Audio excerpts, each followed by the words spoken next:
So guys, this is the part where Oo nga. Ito, kumuha ka dito, kaya ano eh. Pag mo kinakamay! Pwede mo naman kutsarahin. Kadiri naman. Hindi ka pa nagugas ng kamay. Hindi naman. Meron ka, oh. Ayun na.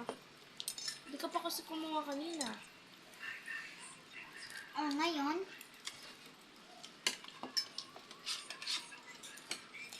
Nanood yung kamay. is this cabbage? Sana makita to ng mga pinsan. Joke lang. Hoy.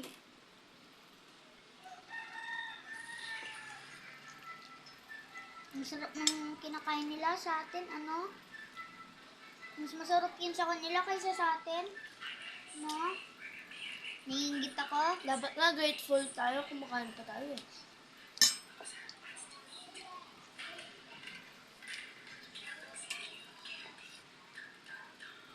Gusto ko lang dito yung parang macaroni na ganyan. Sana all. Macaroni naman talaga yan.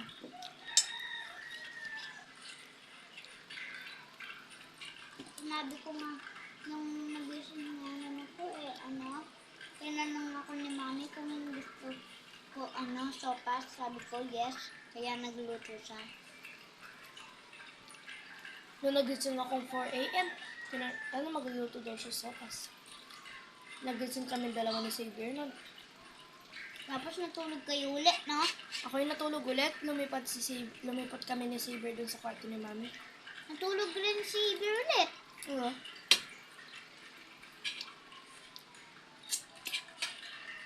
Hap. Busog na ako, hindi ko na kaya to. Ba, ubusin mo yun, sabi ni Mami.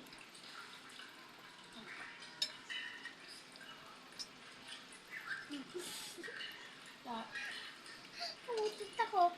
Yak, kumakain. Hindi mo nga narinig yung sabi ko. Pag nakita, pag napanood nila Ate Misha mo, ito yan. Uy, joke lang. Hindi mo na umutot, sa bibig ko lang yun. Ang sarap. Ako ganito ako. Pag busog na ako, tapos kumuha ako ulit, tapos hindi ko maubos, pinipilit ko kumain minsan. Minsan. Ako pag si Dada Mami ang nagsamdak, pinipilit ko nun, para hindi ako mapagalitan. Pag napanood ko nila Dada Mami, ay nila. I'm sorry. Go to part.